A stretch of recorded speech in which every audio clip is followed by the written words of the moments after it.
is in the air. Everywhere I look around. For Julie. Oh, Love is in the merci air. beaucoup. Thank you. Every sight and On est bien en Anjou, à Douai-la-Fontaine, capitale de la rose, puisque c'est le premier producteur européen. Et chaque année, la ville met cette fleur à l'honneur dans une grande fête qui s'appelle la Fête de la Rose, où a lieu un concours. C'est l'occasion d'aller faire un périple en Anjou pour aller voir les roses, évidemment, mais aussi pour se mettre au vert au cœur du monde végétal. Aujourd'hui, on mettra les mains dans la terre avec Mathieu.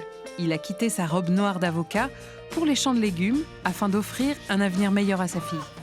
Comme Joséphine avait les difficultés qu'elle avait et les a eues dès son plus jeune âge, Ouais. j'avais en tête qu'un jour, il fallait que je lui crée un outil de travail, quoi. Puis je découvrirai le parcours de Stéphane. Après avoir été dans le rouge à la suite d'une faillite, il est devenu champion du monde de confiture.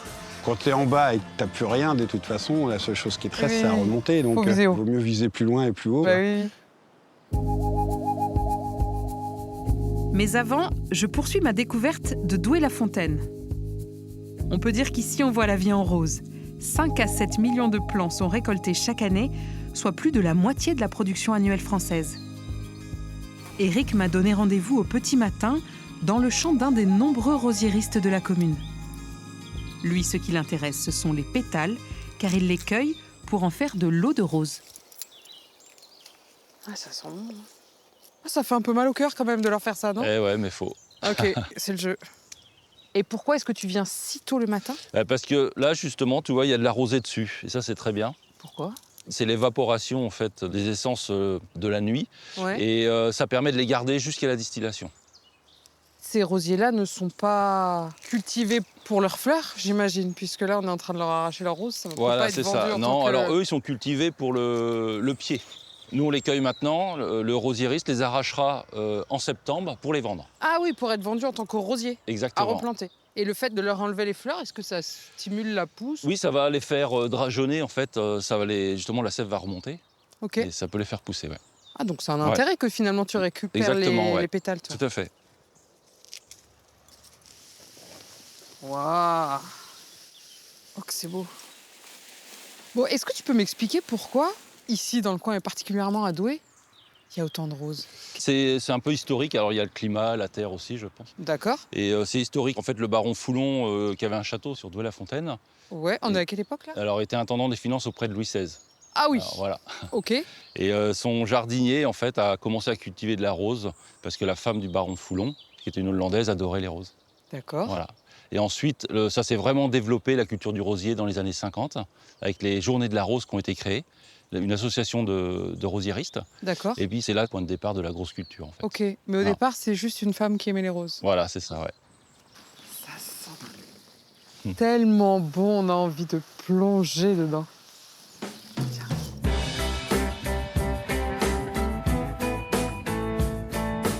À peine cueillis, les pétales doivent être distillés afin de conserver le maximum d'essences aromatiques. Pour cela, direction la distillerie d'Éric, installée dans une ancienne ferme de Douai-la-Fontaine. Et après, tu mets de l'eau particulière. On va remettre de l'eau et après, on va démarrer la chaudière.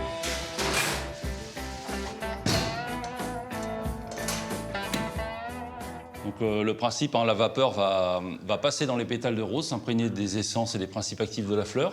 Ça va passer ensuite dans le col de cygne, dans le serpentin que tu vois là, qui va tourbillonner dans le condenseur, où on va injecter de l'eau froide en permanence, comme un circuit de refroidissement. D'accord. Et au fur et à mesure, la vapeur va se condenser, se retransformer en eau de rose.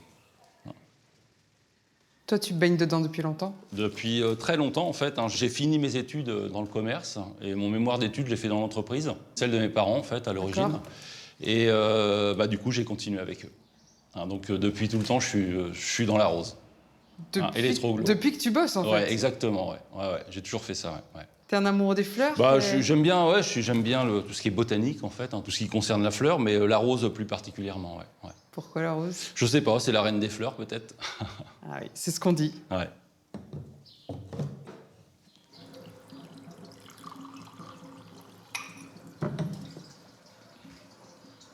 Ça Dans sent la pas la rose, rose, là. non. Ça sent l'artichaut, je trouve. Ouais. C'est normal, il faut que le temps que ça s'aère un petit peu. Et alors, cette eau de rose, elle a des vertus particulières? Ouais, c'est très bon pour la peau, en fait. C'est un tonique et astringent. C'est C'est bon pourquoi? Pour les rides? Ouais, c'est ça, on peut dire ça, c'est un anti-ride en fait. Il faut l'appliquer tous les jours, matin et soir, 2 fois par jour ou 3 fois si on veut. S'il y a du boulot. Voilà. Et toi, après, tu le commercialises pur comme ça? Ah oui, ouais, on le conditionne juste à côté en fait, dans le labo. D'accord. Et est-ce que tu t'en sers pour faire autre chose que Alors de après, l'eau ça pure? va rentrer dans la composition d'autres produits. Par exemple du shampoing, des gels douche, du savon. Et ça se boit pas, par contre? Si, ça peut être alimentaire, tu peux la boire. Ah ouais. C'est un antispasmodique Ah oui, pour ok. la digestion. C'est plein de vertus, la rose, en fait. Exactement, ouais. Si les fleurs qui bordent les chemins. Et la rose a aussi son petit côté people. Ça, c'est ce que je découvre en visitant la magnifique roseraie d'Éric, avec 350 variétés qui sont toutes cultivées à Douai-la-Fontaine. Ah, je vois que tu as des noms de roses. Oui, il y a plein de noms. de gens connus. Voilà. Michel Drucker, Michel Drucker, c'est une et là, variété la de rose. Il y en a plein qui ont leur rose. C'est-à-dire que Michel Drucker est parrain de cette rose. En Il est au quelque courant sorte. ou pas? Ah bah oui, il est au courant Ah oui, forcément. d'accord. Ouais, ouais. Léonard de Vinci. Ah oui, bah lui, il est peut-être pas au courant. Peut-être pas, non. Non, je pense pas, non. Et comment on fait si moi, je veux être la marraine d'une rose? Il faut passer par un obtenteur qui va créer une Un nouvelle obtenteur, variété. c'est... Ah oui, c'est Quelqu'un les qui va créateurs créer, de qui va variétés. créer une nouvelle variété D'accord. et on pourra la baptiser à ton nom. Et ça prend du temps de créer une Ça nouvelle peut variété? prendre 7-8 ans pour avoir Ah oui. une belle variété. Si tu es exigeante dans la qualité, dans le parfum, dans la tenue, ils vont prendre le meilleur de chaque variété. Ok.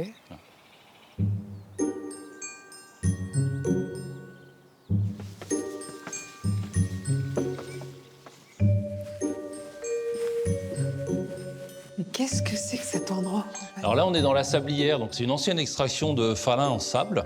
C'est une roche coquillière, le falin, c'est notre sous-sol. Là, Et- on est sous terre. hein, Et on est sous d'accord? terre, ouais, on est à 6 mètres en fait, dessous. D'accord. Et c'était une roche qui était utilisée pour choler les terres en agriculture, pour mettre dans les allées, dans les chemins. Et ils ont creusé toutes ces galeries pour récupérer ça. Alors lui, ça a été une petite galerie qu'il a creusée entièrement à la main, Lui, c'est qui? Monsieur Grégoire. C'est lui qui a creusé la galerie, voilà. Ouais. Donc il a mis 50 ans à creuser la galerie qui fait 60 mètres de long sur 6 mètres au plus haut. À coup de pioche? Et tout à la pioche, ouais. On voit encore toutes les traces sur les parois. Ouais, je vois. Et il a commencé à creuser par ici. Donc il est descendu en fait en creusant un puits. Et sa femme qui l'aidait à remonter avec un treuil. Il remontait tout avec un seau et les gens venaient directement s'approvisionner à la sortie en fait au tas. Il y a encore des traces de son carnet de comptabilité que tu peux voir sur les murs en fait. Ah, il y a la Et des compta chiffres sur le romains. mur. Ouais, bah voilà. C'est encore les, Ah oui, les effectivement. chiffres romains et des barrettes en fait. Et là, on est à quelle époque? Alors on est entre 1900 et 1950. Aujourd'hui, cette galerie, elle devient quoi, en fait? Alors bah, ça nous a inspiré, on a fait venir des sculpteurs et je te laisse découvrir la suite. Par là? Par ici, exactement. À tout à Je l'heure. suis pas là dans une heure, tu viens me chercher. Oui, oui, t'inquiète pas. Parce que je peux me perdre là-dedans. Mais moi. non.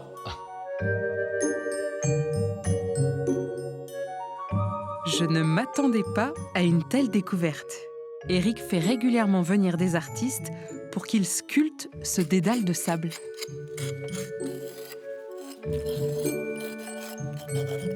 C'est fou comme elle est friable, cette roche. À peine on effleure que... Oh, ça part. C'est assez incroyable d'imaginer qu'il y a 10 millions d'années, la mer des Falins recouvrait ce territoire. Et chaque petit grain de sable en est encore un précieux souvenir. Je quitte la pénombre des Troglos pour mettre en lumière une belle histoire. Pour cela, direction les Mauges. C'est chez lui, à Sèvres-Moine, que Mathieu a choisi de créer sa micro-ferme après avoir raccroché sa robe d'avocat. Une reconversion qui pourrait sembler dans l'air du temps, mais pour lui, il y a une raison bien plus profonde à ce changement de vie. Sa fille, Joséphine, atteinte de troubles autistiques. Regarde! On peut se ramasser toute seule! Bien Nickel. rouge! Hop. Est-ce que ça tient le fil? Ouais, fais doucement, Jo. Regarde. Mais il y a trop fil, il y a trop là! Ouais. Je vais faire. Oh non! Viens là. On a une tomate à la place.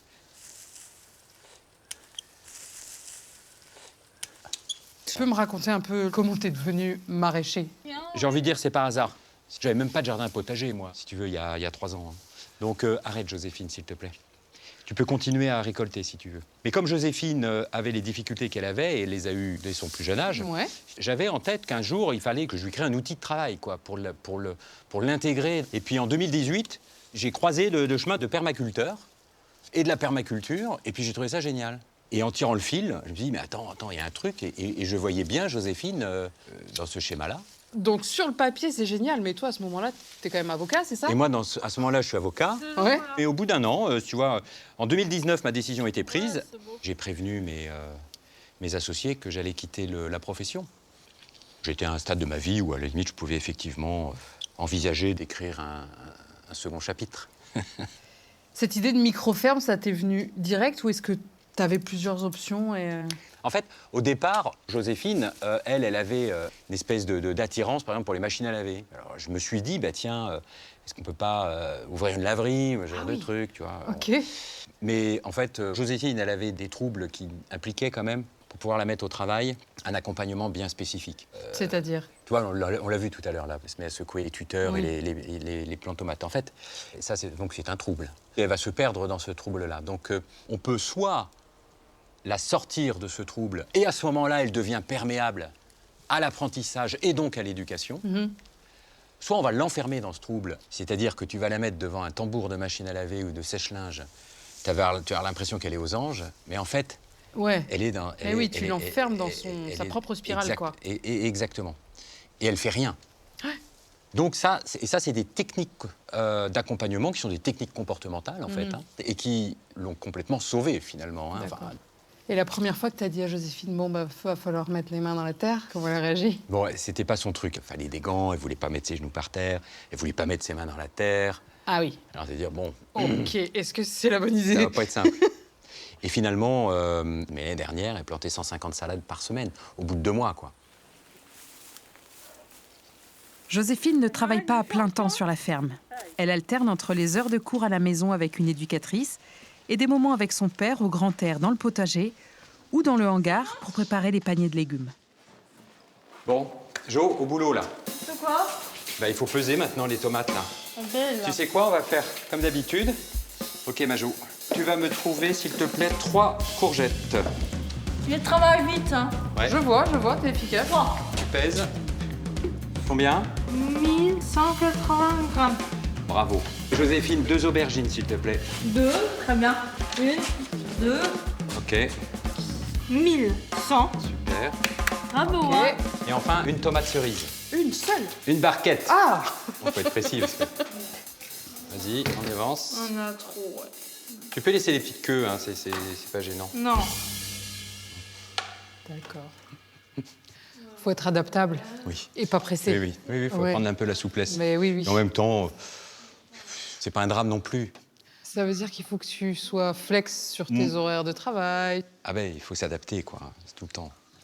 Et alors, est-ce qu'elle fait les livraisons avec toi, Joséphine? Oui, elle adore ça. Elle porte les paniers Ouais. dans les différents points de livraison. Elle discute un peu parce qu'elle a le contact facile, hein, j'ai Elle a le contact l'impression. très facile, donc Ouais. elle discute dès qu'elle croise quelqu'un, elle discute, et c'est sympa. Ça se Oui, fait puis très elle travaille simplement. le lien social. Exactement. C'est important aussi. Aujourd'hui, elle participe à peu près tous les postes qui existent dans le boulot de la ferme, en fait. Ce qui l'a fait évoluer dans plein de domaines différents. Ouais. Ratisser le compost, il n'y a pas de problème. Tracer les lignes pour planter ses salades, il faut l'aider, mais elle va le faire. Compter, peser. Compter, je trouve que elle a une récolter. rigueur aussi, quand même. tu vois. Ouais, tout à fait. Et donc, dans la classe, tout le travail pédagogique qui est fait en amont, il s'oriente aujourd'hui beaucoup autour de ce qui lui est utile à la ferme. Ok. Je vais maintenant découvrir la classe de Joséphine, installée dans l'une des dépendances de la maison de Mathieu et Hélène, sa femme. Depuis la création de la ferme, elle a pu reprendre une activité à temps plein. Son expérience auprès de Joséphine lui a permis de devenir une experte dans l'analyse appliquée du comportement et elle intervient désormais auprès de familles et de structures spécialisées. 67. Ok, on fait la correction? 129, 67, 234. Nickel. Génial. Bravo. Zéro faute. Hein. Bah ouais, Bravo. bravo. Regarde. C'est du bon boulot, Ouais. hein. Est-ce que tu lui fais la classe depuis qu'elle est toute petite? En fait, j'ai commencé au moment du confinement. Donc, elle était en collège Ulysse. Ok. Elle fait partie des enfants qui ont été marginalisés au moment du confinement et du coup un peu délaissés. Donc, en fait, pendant 2 ans, en temps continu, enfin, à mi-temps, en fait, c'est-à-dire 3 à 4 heures par jour, je travaillais avec elle. Ah ouais, quand même. Voilà. Mais donc tu l'avais retirée Elle- de l'école là à ce Oui, moment-là. elle était complètement retirée Ok. de l'école. Ouais, mais il faut se former parce que j'imagine qu'on est un peu démunis. Ça peut-être au s'improvise début. absolument Ouais, c'est pas. ça. On est démunis au début, au milieu et tout le temps en fait. Ouais. Donc c'est pas du tout une option aujourd'hui de se former parce que la réalité c'est qu'aujourd'hui quand les psychologues, quand les éduques sont rentrés chez eux, nous on est seuls face à notre enfant et qu'est-ce qu'on fait? Ouais. Et ça a été le sens de ma formation à un niveau très, très avancé. Toi, tu as Et- vu des progrès dingues. Alors, c'est des progrès au niveau des compétences académiques, mais c'est des progrès surtout comportementaux. Et quand Joséphine arrive avec son panier en disant « c'est moi qui l'ai fait » et que vous avez les clients qui disent « mais merci Joséphine, il est magnifique ton panier », je pense qu'il n'y a rien de plus valorisant pour elle que ça. Évidemment. Voilà. Je suis touchée par l'histoire de cette famille qui a réussi à traverser les épreuves pour écrire sa propre histoire. Comme quoi, quand tout ne va pas au mieux dans le meilleur des mondes possibles, il faut savoir cultiver son jardin. Je vous propose maintenant une escale fruitée, gourmande et un tantinet nostalgique. Parce qu'on a tous une grand-mère qui faisait des confitures qui nous ont laissé un souvenir impérissable. Et ben, je vous propose d'aller rencontrer un champion du monde de la confiture. Rien que ça, est-ce qu'il détrône toutes les grand-mères du monde? Ce qui est sûr, c'est que depuis son titre de meilleur confiturier de France en 2014, puis de champion du monde l'année suivante, Stéphane Perrotte s'est fait un nom dans la gastronomie française. Et même à l'international, puisque ses confitures sont vendues dans près d'une vingtaine de pays. Il propose une gamme d'1 millier de recettes dont la moitié est créée pour des établissements prestigieux. Aujourd'hui, par exemple, c'est pour la chef étoilée Anne-Sophie Pic. C'est marrant, ça sent le fumé. Oui, alors là, si tu veux, on est sur des oranges douces. Puis à l'intérieur, on va mettre un peu de whisky. Ok. Voilà. Et donc, pour renforcer ce côté un peu fumé qu'on peut avoir dans le whisky, un peu tourbé, bah, on a justement fait fumer des oranges par un artisan charcutier. Ah oui, c'est pour ça qu'il y a une petite odeur de saucisse fumée dedans. C'est ça, on n'est pas loin de Morteau. Oui, mais c'est étonnant. Hein. C'est un peu ça ton truc, les mélanges un peu originaux quand même dans les confitures. Si t'es devenu champion du monde, c'est que t'as une touche particulière. Oui, alors c'est vrai que on travaille pour un peu plus de 60 maisons de prestige et établissements. Et donc, on fait vraiment que des créations sur mesure pour chacun. C'est toi que tu proposes ou c'est eux qui te disent « je voudrais une confiture de ça » Alors souvent, ces recettes-là, elles évoluent aussi. Pourquoi? Parce que leur carte change. Donc Ouais. nous, on est obligé de s'adapter. Ok. Voilà, on est sur l'orange whisky pour Anne-Sophie Pic, mais on a une recette, par exemple, sur la myrtille, menthe chartreuse. Bah, c'est la recette d'un de ses desserts de son pâtissier. Ok. Donc on a transposé, si tu veux, le dessert en pot de confiture. Ah, yes. C'est vraiment un travail conjoint. Et c'est aussi un travail main dans la main avec ses producteurs. Stéphane sélectionne ses fruits comme des grands crus. Qu'est-ce qu'on t'a livré de beau, là? Oh, des fraises. Des fraises. Bah là, tu vois, c'est des fraises mariguettes. Des mariguettes? Ouais, la variété mariguette, c'est un croisement entre la Mara des Bois et la gariguette. Est-ce que Donc, j'ai le droit d'en goûter une? Bah vas-y, au contraire, fais-toi plaisir. Elles arrivent d'où, ces fraises? Bah ça vient de La Baule. Ça a été cueilli hier après-midi et ça arrive ce matin chez nous. Les fruits, ça a des saisons. Comment tu fais pour travailler, toi, en permanence? Et ben chez nous, c'est assez simple. C'est pas nous qui décidons le moment de récolte. Tu vois, donc le producteur, c'est lui qui m'appelle en me disant, bah tiens, elles sont à parfaite maturité pour toi. Je te les amène demain? Je te les amène demain. Donc nous, bah on bloque tout. Donc Ça c'est va. plutôt tes producteurs qui décident de ce que Ah tu bah, vas faire comme confiture c'est le ça, jour même. c'est ça. Et puis la deuxième petite chose, si tu veux, c'est que nous, on a fait le choix de payer nos producteurs français à leur juste valeur. Souvent, ils sont tellement habitués à travailler, entre guillemets, sur des marchés type grande distribution, bah, quel prix tu me donnes pour mes fraises? Non, non, ça marche pas comme ça. C'est quel prix tu as besoin pour vivre pour tes fraises. C'est pour ça qu'on est un petit peu plus cher aussi sur le produit final. C'est justifié par rapport à ça. Ah ouais, ok. Tu vas faire quoi avec ces petites fraises là ce matin? Je pensais faire une confiture de fraises et puis, tiens, si on allait cueillir un peu de menthe sauvage. Allons dans les champs. Voilà. Ouais, ça me va. Ah oui, ça sent. Ouais. Là, si tu prends, tu fais attention à ne pas tomber dans l'eau. Ah non. Moi, je l'ai déjà fait. T'es déjà tombé? Ouais. Ah oui. Donc ça, c'est une menthe d'eau douce. Hein. C'est un parfum qui est très doux, qui est vraiment délicat.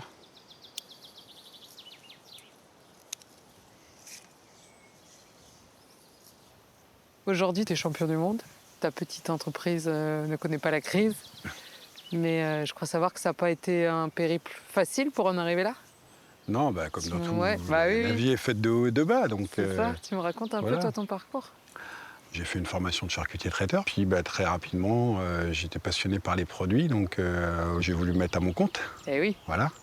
Et malheureusement, en 2007-2008, la crise est arrivée, donc dépôt de bilan. Voilà. Et puis on se relance en 2010 en rachetant une boulangerie-pâtisserie. Et puis là, on s'est entouré d'un escroc qui était un faux expert comptable.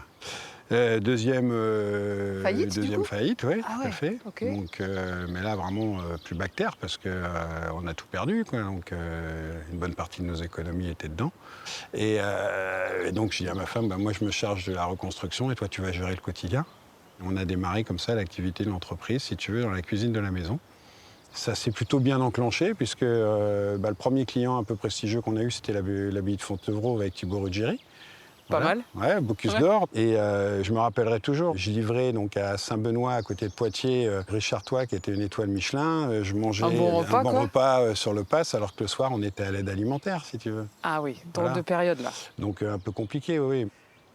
Et à quel moment tu as décidé toi de passer par les concours? On s'est dit, voilà, on y va, quoi, Bah oui. on essaye, pourquoi Rien pas, à quoi. perdre.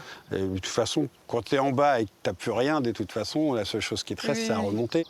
Et puis, voilà. Et paf, champion du monde. Champion du monde, quoi. C'est ça qui est marrant aussi, le paradoxe, c'est que je suis champion du monde dans la cuisine d'une maison, alors qu'en face, il y avait des mecs qui avaient déjà des entreprises depuis. Ouais, et qui font ça depuis 20 ans. Et qui font ça depuis 20 ans, tu vois. Donc ça veut dire qu'au moins la philosophie et la vision que j'avais du produit étaient bonnes à ce moment-là.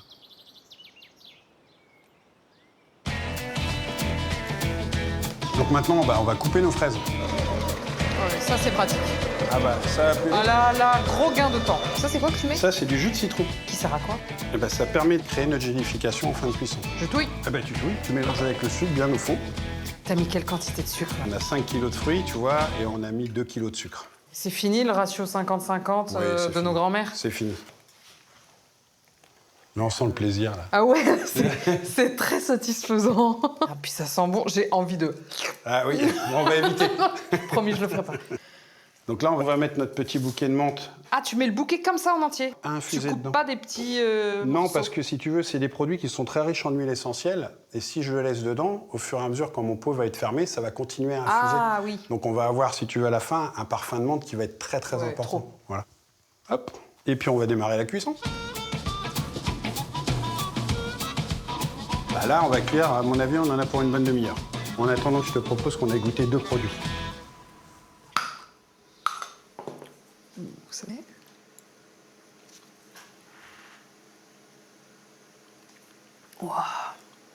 Ça, c'est ce qu'on appelle de la cerise de cime. C'est la cerise qui est tout en haut de l'arbre, généralement qu'on n'arrive jamais à attraper, que seuls les oiseaux ont. T'es allé cueillir juste les cerises en haut. Je suis allé avec le producteur, on a pris une nacelle pour aller chercher juste ces cerises-là. Si tu veux, on s'est aperçu que dans le cerisier, en fonction de la hauteur, on n'avait pas du tout les mêmes goûts de cerises. Ah ouais, d'accord. Donc là, elles sont à pleine charge de soleil, avec Ah oui, presque ça une sent, surmaturité. elles sont gorgées de sucre et de soleil. Allez, je te laisse goûter la deuxième.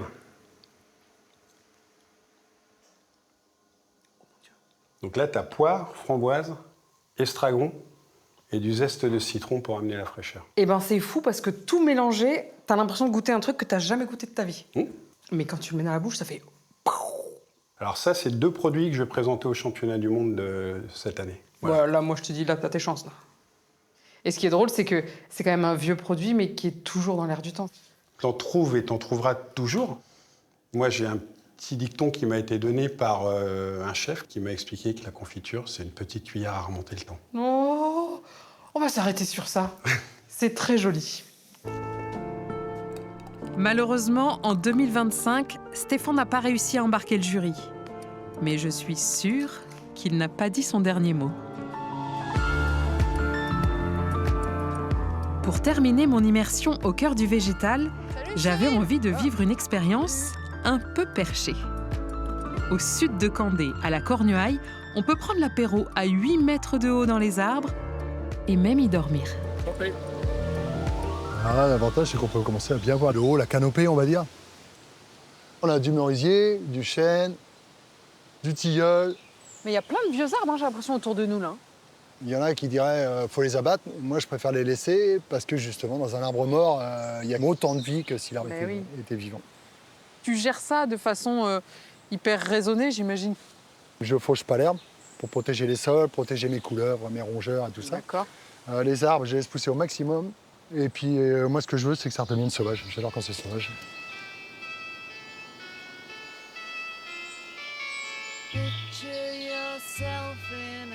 Bon ben voilà, c'est entre ciel et terre au milieu de la forêt que se termine ce périple au cœur des végétaux. Cyril m'a proposé d'aller dormir tout là-haut, dans un hamac. Je crois que je suis pas du tout prête.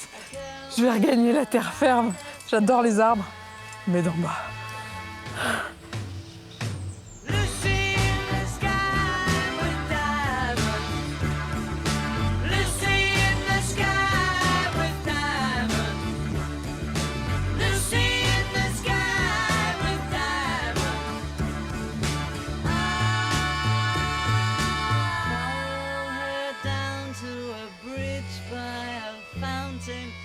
Rocking horse.